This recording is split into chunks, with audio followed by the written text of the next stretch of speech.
ഒന്ന്, ഈ സത്യം പറഞ്ഞാൽ നിതീഷ് BJP സഖ്യം മുന്നോട്ട് പോകുമ്പോൾ BJPക്ക് നല്ലൊരു ഗ്രൗണ്ട് അവിടെ ബിൽഡ് ചെയ്യാൻ കഴിഞ്ഞിരുന്നു.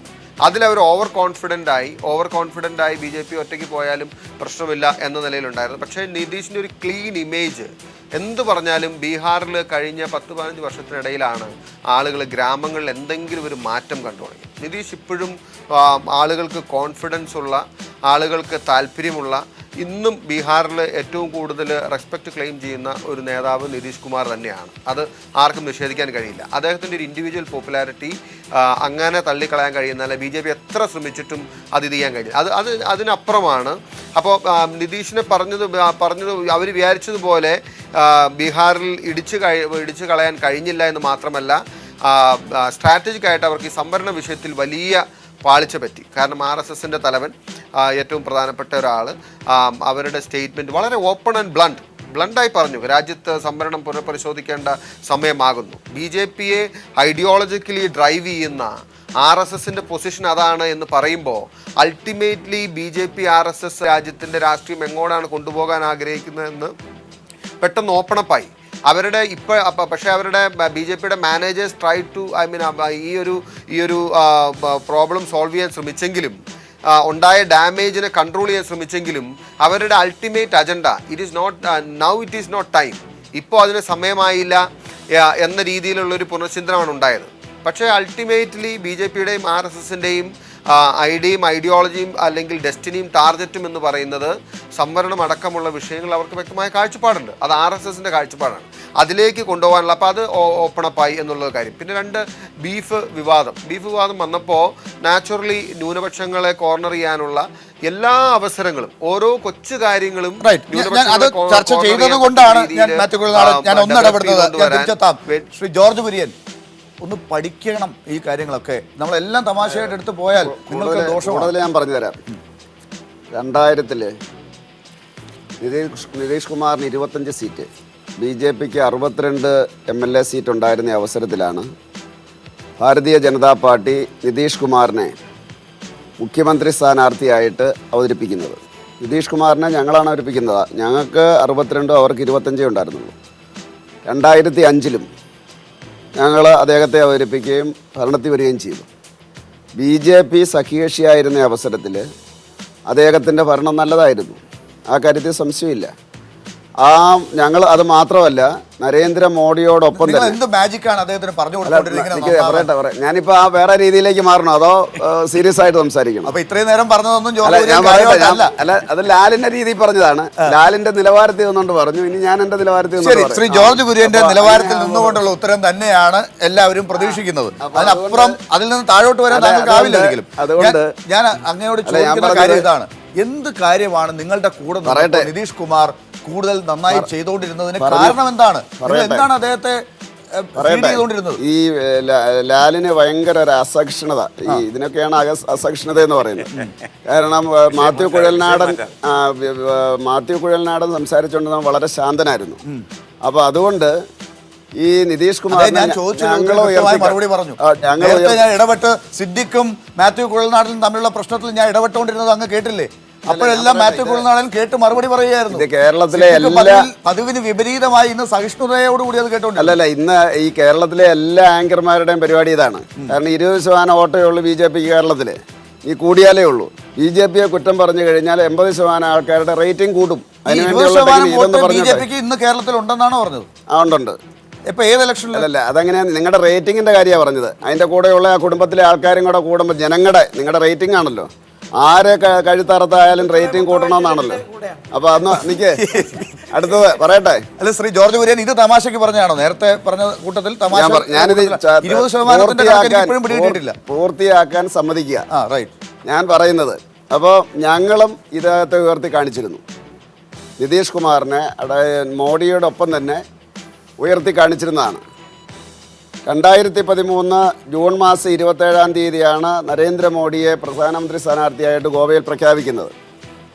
അതിനുശേഷം ആണ് നിതീഷ് കുമാർ BJP ആയിട്ടുള്ള ബന്ധം വിച്ഛേദിക്കുന്നത്.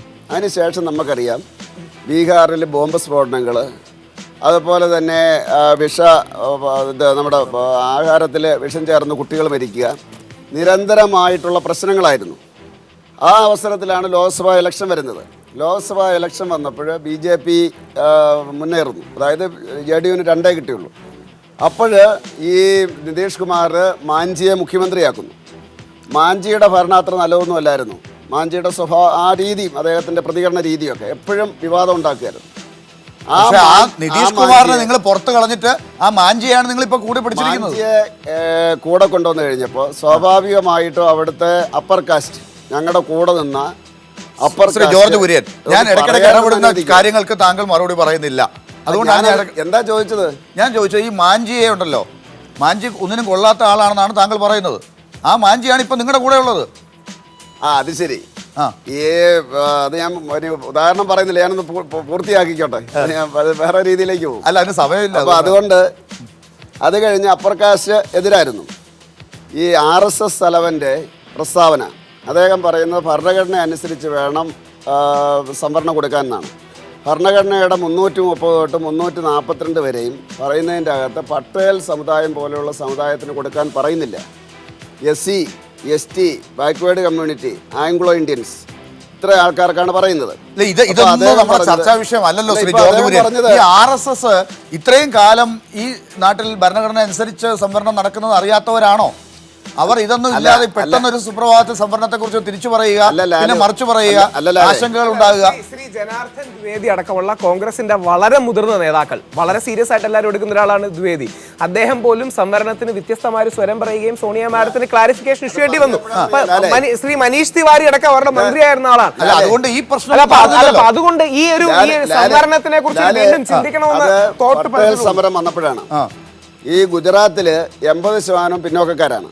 അവിടുത്തെ ഇന്ത്യയിലെ തന്നെ ഏറ്റവും മുതലാളി സമൂഹമാണ് ഈ പട്ടേൽമാർ. അവർ കുറച്ച് പാവപ്പെട്ടവരുണ്ട്.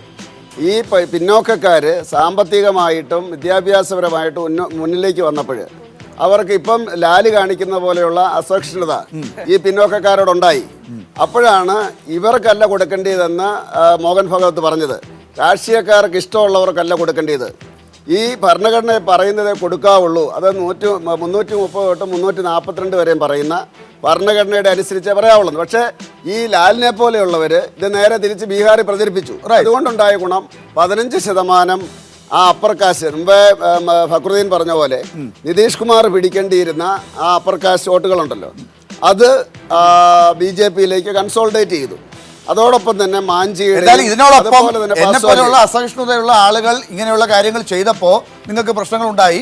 പക്ഷേ സാധ്വി പ്രാഞ്ചിയെ പോലെയും മറ്റേ സാക്ഷി മഹാരാജിനെ പോലെയും ബാക്കിയുള്ള ആദിത്യനാഥിനെ പോലെയൊക്കെയുള്ള സഹിഷ്ണുതയുള്ള ആളുകൾ, ഇന്ത്യക്കാർ, അവർ പെരുമാറിയതനുസരിച്ച് എന്തൊക്കെ മാറ്റങ്ങളാണ് ബീഹാറിൽ ഉണ്ടായത് എന്നുള്ളതിൻ്റെ ചർച്ച കൂടി നടക്കേണ്ടതുണ്ട്.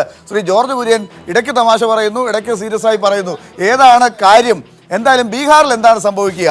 ശ്രീ ജോർജ് കുര്യൻ ദയവായി തുടരുക. അങ്ങയുടെ തമാശ നമുക്ക് എല്ലാവരും അത് എൻജോയ് ചെയ്യുന്നുണ്ട്. നമുക്ക് ചർച്ചയിലേക്ക് തിരിച്ചെത്താം. പടയോട്ടം വീണ്ടും. സഹിഷ്ണുതയുള്ളവർ ആര്, സഹിഷ്ണുത ഇല്ലാത്തവർ ആര് എന്ന് ബീഹാർ തെരഞ്ഞെടുപ്പെങ്കിലും തെളിയിക്കുമോ? അതിലൂടെ അറിയേണ്ടതൊക്കെ അറിയുമോ? ശ്രീ ശ്രീകുമാർ, ചലച്ചിത്ര പ്രവർത്തകർ, സാഹിത്യകാരന്മാർ, നാട്ടിലെ പ്രമുഖരായിട്ടുള്ള ആളുകളൊക്കെ അവർക്ക് കിട്ടിയ പുരസ്കാരങ്ങളൊക്കെ തിരിച്ചു കൊടുത്തുകൊണ്ട് അസഹിഷ്ണുത പ്രകടിപ്പിക്കുന്നു. എന്തുകൊണ്ട്? ജീവിക്കാൻ കഴിയാത്തവർ, സ്വതന്ത്രമായി ചിന്തിക്കാൻ കഴിയുന്നില്ല, സ്വതന്ത്രമായി എഴുതാൻ കഴിയുന്നില്ല. എന്തിനു പറയുന്ന ഒരാൾ തൊഴിൽ ചെയ്യുന്നത് പോലും, ഉദാഹരണത്തിന് രജനീകാന്തിൻ്റെ പ്രശ്നം പോലെയുള്ളവർക്ക് ഏത് റോൾ അഭിനയിക്കണമെന്നുള്ളത് വരെ അടിച്ചേൽപ്പിക്കപ്പെടുമ്പോൾ, സ്വതന്ത്രമായി സംസാരിക്കാൻ ഒക്കാതെ വരുമ്പോൾ, ഉടൻ തന്നെ ഈ രാജ്യം വിട്ടുപോകണമെന്ന് പറയുന്ന ശിക്ഷ എടുത്തിടുമ്പോഴത്തേക്ക് ഇവിടെ എന്ത് ചെയ്യാനാണ്? ആ ഒരു കലാകാരനെ സംബന്ധിച്ചിടത്തോളം എടുത്ത് വാളെടുത്ത് ഉടനെ വീശിക്കൊണ്ടിറങ്ങാൻ പറ്റില്ല. അവൻ്റെ കയ്യിൽ പ്രതിഷേധിക്കാൻ വേണ്ടിയിട്ട് എന്തുണ്ടോ അത് തിരിച്ചേൽപ്പിച്ചുകൊണ്ട് അവൻ ആ ശിരസ് നമിച്ചു നിന്ന് പ്രതിഷേധിക്കുകയാണ്. അതിന് തെറ്റ് പറയാൻ പറ്റില്ല. അത് ചെയ്യാനും ഒരു ചങ്കൂറ്റം വേണം. അത് ഇവിടുത്തെ കലാകാരന്മാർ ചെയ്യുന്നു എന്നുള്ളതൊരു അഭിമാനപൂർവ്വം തന്നെയാണ് കാണേണ്ടത്. പക്ഷേ നിങ്ങൾ ഈ നരേന്ദ്രമോദിക്കൊക്കെ വളരെ പ്രശ്നങ്ങൾ ഉണ്ടാക്കുന്നു. അദ്ദേഹം നടത്തുന്ന വികസന യാത്രയും പരിപാടികളും വികസന മുന്നേറ്റവും ഒന്നും കാണാതെ ബീഹാറിൽ ഇപ്പോൾ ഈ കണ്ട ക്രൗഡ്, അദ്ദേഹത്തിൻ്റെ റാലികൾ 26 റാലികളാണ് അദ്ദേഹം ബീഹാറിൽ നടത്തിയത്. അതിൻ്റെ മുമ്പിൽ കൂടിയ ആളുകളുടെ എല്ലാം കൂടി വോട്ട് അദ്ദേഹത്തിന് വീണാൽ, BJPക്ക് വീണാൽ ഒരുപക്ഷെ അത് 6 കോടി ചില്ലറയാണ് ഇപ്പോഴത്തെ വോട്ടുകൾ അവിടെ ആകെ ഉള്ളത്. അതിന് പുറത്തേക്ക് പോകാൻ സാധ്യതയുണ്ട്. കണക്ക് അറിയാവുന്ന ബാബു സാർ. ആദ്യം ഞാൻ പറഞ്ഞു കണക്കിലും എടുക്കാനല്ല, അത് പോട്ടെ. പക്ഷേ ഒരു കാര്യമുണ്ട്, എനിക്ക് ഇതിൻ്റെ മറുപടിക്ക് വേണ്ടി ഈ ഇദ്ദേഹത്തിനോട് ജോർജ് കുര്യനോട് എനിക്കൊരു കാര്യം ചോദിക്കാനുള്ളത്, ഇപ്പം നമുക്ക് ലഭിച്ചിരിക്കുന്ന വസ്തുതകളുണ്ട്. ആ വസ്തുതകളിൽ ഭൂരിഭാഗം വസ്തുതകളും ഭൂരിഭാഗം ഏജൻസികളും അവിടെ ഗ്രാൻഡ് അലയൻസിന് ഉള്ള സാധ്യതയാണ് പറയുന്നത്. ആ ഗ്രാൻഡ് അലയൻസിൻ്റെ സാധ്യത നമ്മൾ അംഗീകരിക്കുകയും ഇപ്പോഴത്തെ അവസ്ഥയിൽ ഒരു ടെൻറ്റേറ്റീവായിട്ട് അങ്ങനെ അംഗീകരിക്കുകയും അപ്രകാരം സംഭവിക്കുന്ന പക്ഷം എന്ത് തരം മെസ്സേജാണ് ബീഹാർ രാഷ്ട്രീയം ശേഷം രാജ്യത്തിന് നൽകുന്നത്? തമാശയല്ല പറയേണ്ടത്. എന്ത് തരം മെസ്സേജ് ആയിരിക്കും നൽകുക അങ്ങനെ സംഭവിക്കുന്ന പക്ഷം? സാധാരണ വലിയ കൊളോസസ് ആണ് അപ്പുറത്ത് നിൽക്കുന്ന മോദിയമാരി, ഇപ്പുറത്ത് സാധാരണ ആളുകളും അത്ര പൊക്കമുള്ള ആളുകളും ഒന്നും അല്ലല്ലോ. അപ്പം നേരിട്ട് പ്രധാനമന്ത്രി തന്നെ വന്ന് 26 യോഗങ്ങളിൽ സംസാരിച്ചതിന് ശേഷവും ദില്ലി പോലെ ഒരു റിസൾട്ടാണ്, ആ വ്യത്യാസത്തിൻ്റെ അല്ല, വിജയിക്കുന്ന അവസ്ഥ BJPക്ക് സംഭവിക്കുന്നില്ല എങ്കിൽ അത് സ്പഷ്ടമായും ചില മാറി ചിന്തിക്കാൻ പ്രേരിപ്പിക്കുന്ന എന്തോ ചില സന്ദേശങ്ങൾ കൊടുക്കുന്നുണ്ടോ? ഉണ്ടെങ്കിൽ എന്താണ് ഇപ്പൊ പറയുന്നത്? സങ്കല്പത്തില് ഒരു നമുക്ക് ലഭിച്ചിരിക്കുന്ന താത്വികമായിട്ടുള്ള ഒരു കാര്യം പറയാനാണ് പറയുന്നിരിക്കുന്നത്. താത്വികം എന്ന് പറയുന്നത് അപ്പൊ അതുകൊണ്ട് എനിക്ക് തോന്നുന്നത് ഇപ്പം ഈ നിതീഷ് കുമാറൊക്കെ വളരെ കുറഞ്ഞ ഭൂരിപക്ഷത്തില് അധികാരത്തിൽ വരികയാണെങ്കിൽ അദ്ദേഹം പറഞ്ഞ ആ രീതിയിൽ അല്ല, ചാണക്യയുടെ നേരെ തിരിച്ചാണ്. അതെ, ഇനി നിതീഷ് കുമാർ കുറഞ്ഞ ഭൂരിപക്ഷത്തിന് അധികാരത്തിൽ വരികയാണെങ്കിൽ തീർച്ചയായിട്ടും ലാലു പ്രസാദ് യാദവ് ആയിരിക്കും ബീഹാർ ഭരിക്കാൻ പോകുന്നത്. അധികം നാൾ നിലനിൽക്കില്ല. പക്ഷെ അത് സംഭവിക്കില്ല, കാരണം BJP ഭൂരിപക്ഷത്തിൽ വരും. അങ്ങനെയാണ് ചാണക്യയുടെ ഇതൊക്കെ കാണുന്നത്.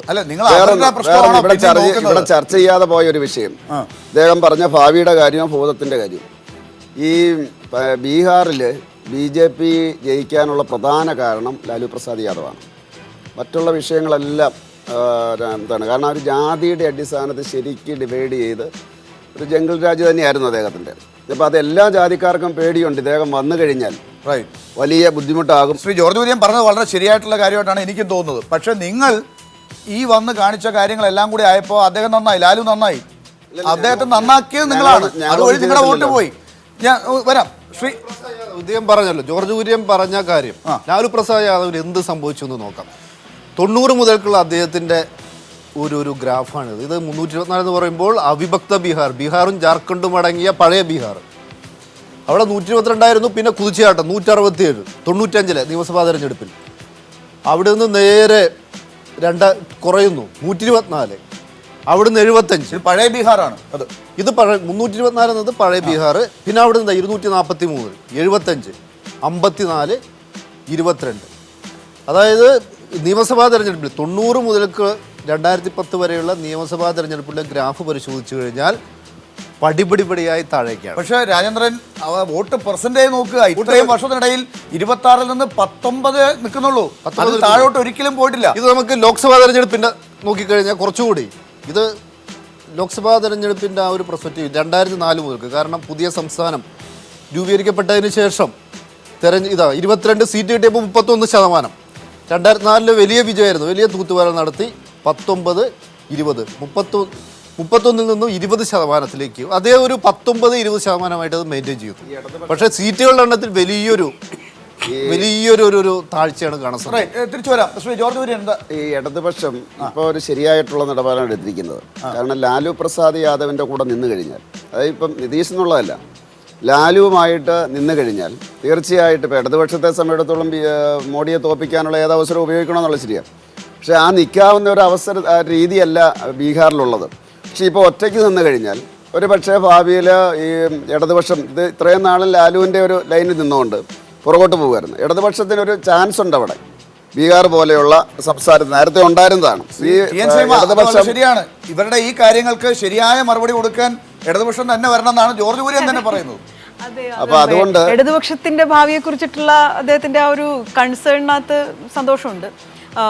വാസ്തവത്തിൽ ജനങ്ങളുടെ പക്ഷത്ത് നിന്നുകൊണ്ട് ജനങ്ങളുടെ, നേരത്തെ രാഹുൽ ഈശ്വർ ചെറുപ്പക്കാരുടെ വിഷയം വികസനം എന്ന് പറഞ്ഞു, ചെറുപ്പക്കാരുടെ മാത്രമല്ല, ബീഹാറിലെ ബഹുഭൂരിപക്ഷം ആളുകളും ദരിദ്രരായിട്ടുള്ള ആളുകളാണ്. വാസ്തവത്തിൽ നമ്മൾ ഈ ജാതി എന്നിങ്ങനെ പറഞ്ഞ് ജാതിയും ഉപജാതിയെക്കുറിച്ചൊക്കെ പറയുമ്പോഴും ഈ ദളിതും മഹാദളിതും ഈ പിന്നെ എക്സ്ട്രീംലി ബാക്ക്വേർഡ് കമ്മ്യൂണിറ്റി എന്നൊക്കെ പറയുന്ന എല്ലാ ആളുകളും കർഷക തൊഴിലാളികളോ കൂലിപ്പണിക്കാരോ അടിമ പണി അടക്കം ആ രീതിയിൽ ജീവിക്കുന്ന ആളുകളുമാണ്. അപ്പോൾ അവരുടെ ആവശ്യങ്ങൾ, അവരുടെ വികസന ആവശ്യങ്ങൾ അത് നിർവഹിക്കപ്പെടുക എന്നുള്ളത് തന്നെയാണ്. അത് BJPയോ അല്ലെങ്കിൽ ഈ മഹാസഖ്യമോ ഇത്രയും കാലത്തെ ഒരു അനുഭവത്തിന്റെ അടിസ്ഥാനത്തിൽ അത് ചെയ്തിട്ടില്ല. അതുകൊണ്ടാണ് ഇടതുപക്ഷം പ്രത്യേക ഒരു മുന്നണിയായിട്ട് നിൽക്കുന്നത്. ഒരു കാലത്ത് ഒരു കാര്യം കൂടി, ഇന്ത്യയുടെ വളരെ സങ്കീർണമായ സാഹചര്യങ്ങളിൽ വർഗപരമായ രാഷ്ട്രീയം ഉയർത്താൻ ബുദ്ധിമുട്ടാണ്. ഒരുപാട് ജാതിയിൽ ഡിവൈഡറായി കിടക്കുന്ന ഒരു രാജ്യമാണ് നമ്മുടെ.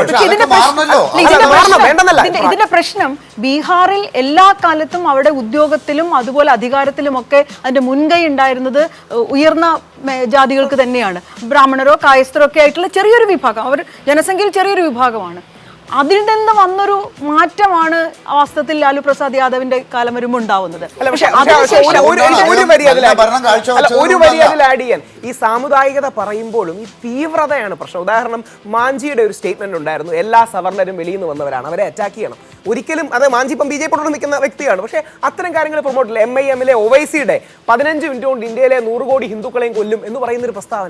ഇത്തരം കാര്യങ്ങൾ നമ്മൾ നിതീഷ് കുമാറിലേക്ക് പോവുകയാണെങ്കിൽ നമുക്ക് നിതീഷ് കുമാറിന്റെ കാണിച്ചിരിക്കുന്നത്, നിതീഷ് കുമാറിന്റെ 95 മുതൽ അന്ന് ഇദ്ദേഹം സമതാ പാർട്ടിയാണ് കേട്ടോ, സമതാ പാർട്ടി. അവിടുന്ന് അങ്ങോട്ട് കണ്ടോ 2021, 2005 55, 2005 88, 2010 115.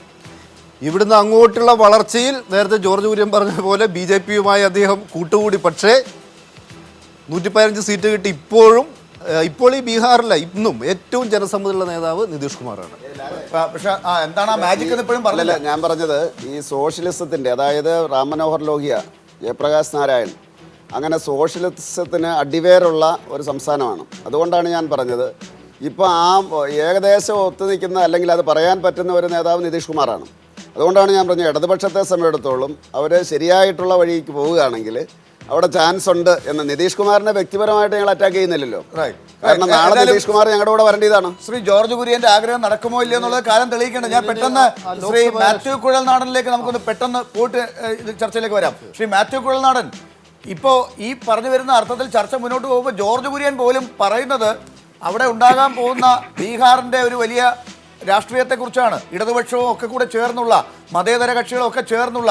ഒരുപക്ഷെ ഇതൊരു തുടക്കമാണോ ബീഹാറിൽ ഇന്നത്തെ ഇന്ത്യൻ രാഷ്ട്രീയത്തിൻ്റെ ഒരു അവസ്ഥയ്ക്കുള്ള ഒരു മറുപടി കൊടുക്കാനുള്ള ഒരു തുടക്കമാണോ ഈ ബീഹാറിൽ കാണുന്ന ഈ സഖ്യം?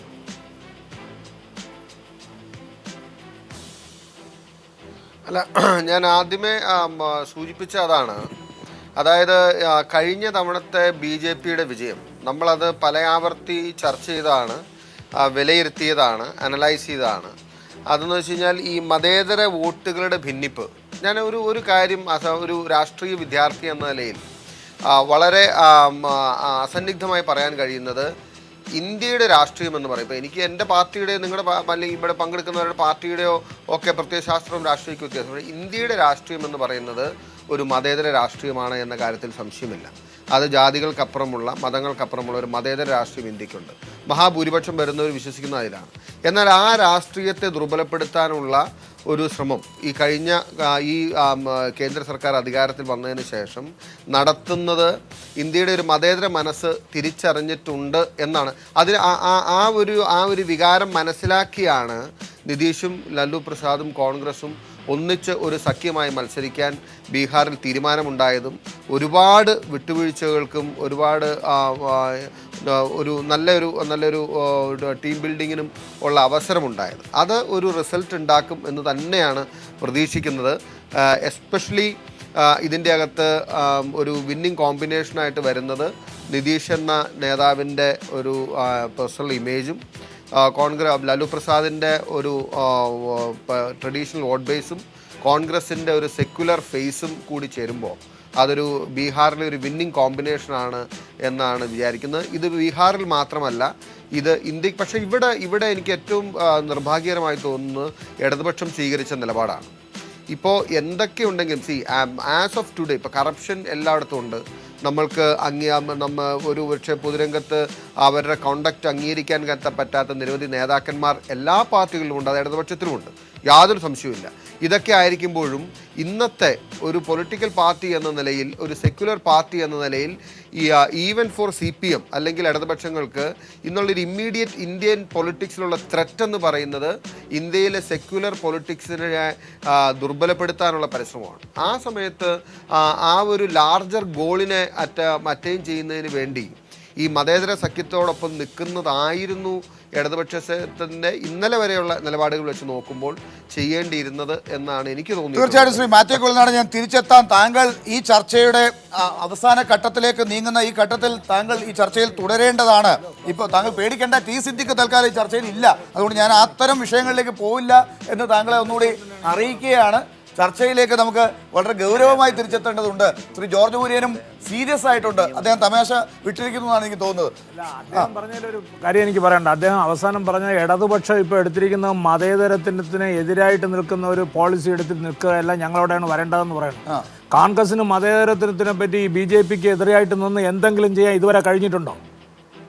ഏതെങ്കിലും കാര്യം പറഞ്ഞിട്ടുണ്ടോ? ഇവരുടെ കൂടെയാണ് ഇടതുപക്ഷം പോകേണ്ടത്. ഇടതുപക്ഷം ഇന്ന് നിൽക്കുന്നതും അവർ തേടിക്കൊണ്ടിരിക്കുന്നതും ഒരു ശക്തമായ ഒരു കാര്യത്തിലാണ്. കോൺഗ്രസിനോട് പോയാലുള്ള ഗതി എന്താണെന്ന് മനസ്സിലാവുന്നില്ല. അല്ല, അത് മാത്യു കുഴൽനാടന് അങ്ങനെ പറയാൻ സാധിക്കൂ.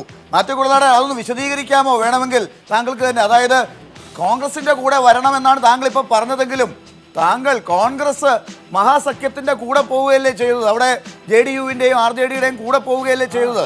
ആ അറ്റത്ത് മഴ നനയാതെ കൂടെ നിൽക്കുകയാണല്ലോ. അപ്പുറത്തെ ലെഫ്റ്റിനും കൂടെ വേണമെങ്കിൽ ചേരാം ഈ അവസ്ഥയിൽ ബീഹാറിൽ എന്നുള്ളതല്ലാതെ അത് നല്ലത് തന്നെയാണ് എന്ന് പറയുമ്പോൾ നിങ്ങളിങ്ങനെ ആധികാരികമായി ഞങ്ങൾ ലെഫ്റ്റിനെ വിളിക്കുന്നു, ഞങ്ങളുടെ കൂടെ വരൂ എന്നൊക്കെ പറയുമ്പോഴാണല്ലോ അവർക്ക് പ്രശ്നം. നിങ്ങളുടെ കൂടെ ചേരാൻ പറ്റുമോ അവർക്ക്? വിളിക്കുക മാത്രമല്ല, കുറ്റപ്പെടുത്തുകയും കൂടെ ചെയ്യുന്നു. അല്ല, അത് ഞാൻ ലാലിൻ്റെ ആക്ഷേപത്തെ വിനയത്തോടുകൂടി ഏറ്റെടുക്കാം. ബീഹാറിൽ കോൺഗ്രസ് ലല്ലു പ്രസാദിൻ്റെയും നിതീഷിൻ്റെയും താഴെ ഒരു മൂന്നാമത്തെ പാർട്ടിയായിട്ടാണ് നിൽക്കുന്നതെന്നുള്ളത് അംഗീകരിക്കുന്നതിന്, കാരണം യാഥാർത്ഥ്യങ്ങൾ വിസ്മരിച്ചിട്ട് കാര്യമില്ല.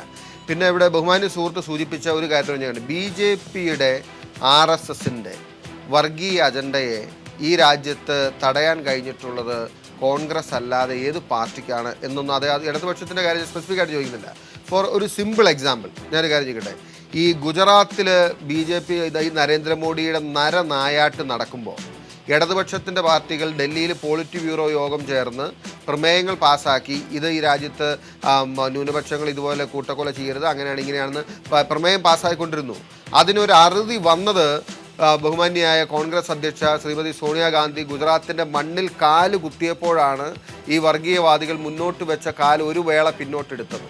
അതുപോലെ എത്ര ഒക്കേഷനിൽ ഈ രാജ്യത്ത് എപ്പോഴൊക്കെ ശ്രീ മാത്യു കുഴൽനാടൻ ഇപ്പോ TNC ഇവിടുന്ന് ചോദിക്കാൻ ഉദ്ദേശിക്കുന്നത് ഇതൊക്കെ പഴയ കാലത്തെ കാര്യമാണല്ലോ. ഗുജറാത്തിൽ നിങ്ങൾ അങ്ങനെയൊക്കെ ചെയ്തപ്പോൾ അവർ പോളിറ്റ് ബ്യൂറോ യോഗം കൂടി ഇതൊക്കെ പറഞ്ഞു, ശരിയാണ്, നിങ്ങൾക്കും ആത്മവീര്യം ഉണ്ടായി അവർ കൂടെ നിൽക്കുന്നു എന്നൊക്കെ അറിഞ്ഞപ്പോൾ. പക്ഷെ നിങ്ങളിപ്പോൾ കേരള ഹൗസിൽ ഒരു സംഭവം ഉണ്ടായപ്പോൾ എത്ര കഷ്ടപ്പെട്ടാണ് പിണറായി വിജയൻ അവിടെ ഊർജ്ജം എടുത്ത് വിളിച്ചിട്ടാണ് ഇവിടുന്ന് ഉമ്മൻചാണ്ടി ഒരു കത്തെങ്കിലും അയച്ചത് എന്നാണ് TNC ചോദിക്കുന്നത്. അല്ല, ഈ പഴയ കാര്യം തന്നെ 1992 ബാബറി മസ്ജിദ് തകർക്കപ്പെടുമ്പോൾ നരസിംഹറാവു ആണ് പ്രധാനമന്ത്രിയായിരിക്കുന്ന ആള്, ഒരക്ഷരം പറഞ്ഞിട്ടില്ല. അപ്പൊ അതുകൊണ്ട് പഴയ കാര്യം മുതൽ അന്വേഷിക്കാം. ഈ പല പറയുന്നത് ശരിയല്ല. കൺഗ്രാജുലേഷൻസ്, നല്ല പണിക്കാരാണല്ലോ ഇത്ര പെട്ടെന്ന് പണി തീർത്തതെന്നല്ലോ. ഇത് മറുപടി, ഞാൻ ഒരു പാർട്ടിയുടെ വക്താവല്ല.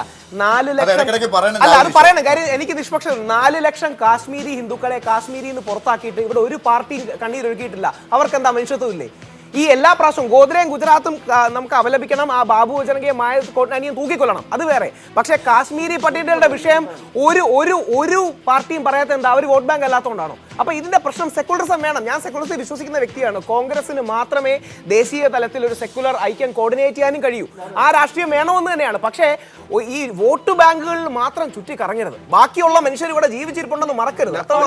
കോൺഗ്രസ് പല കാലങ്ങളിലും വോട്ട് ബാങ്ക് രാഷ്ട്രീയം കളിച്ചതിന്റെ ഭാഗമായിട്ടാണ് കോൺഗ്രസ് അധികാരത്തിലിരുന്ന സംസ്ഥാനങ്ങളാണ് എത്രയോ സംസ്ഥാനങ്ങൾ, ബീഹാർ അടക്കമുള്ള സംസ്ഥാനങ്ങൾ. എങ്ങനെയാണ് ഇവിടെയൊക്കെ അധികാരം പോയത്?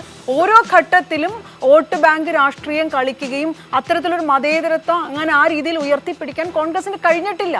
ഈ പല ഘട്ടങ്ങളിലും കോൺഗ്രസ് നിലപാടെടുക്കേണ്ട ഘട്ടത്തിൽ കോൺഗ്രസ് മുന്നോട്ട് വന്നിട്ടില്ല. കോൺഗ്രസിനെ പറ്റി പ്രോബ്ലം വെച്ചാൽ ഇത് സ്വാതന്ത്ര്യ സമര കാലഘട്ടം തൊട്ട് എല്ലാവരെയും അക്കോമഡേറ്റ് ചെയ്യാനുള്ള ശ്രമം നടത്തിയിട്ടുണ്ടായി, ഹിന്ദു മഹാസഭേനെ പോലെയുള്ള. അതുകൊണ്ടാണല്ലോ ഇതിൽ ഈ നമ്മുടെ ഭരണഘടനയെ തന്നെ ഈ ഗോവധ നിരോധനമൊക്കെ വന്നത്. അങ്ങനെ ഒരു പ്രോബ്ലം കോൺഗ്രസിനുണ്ട്.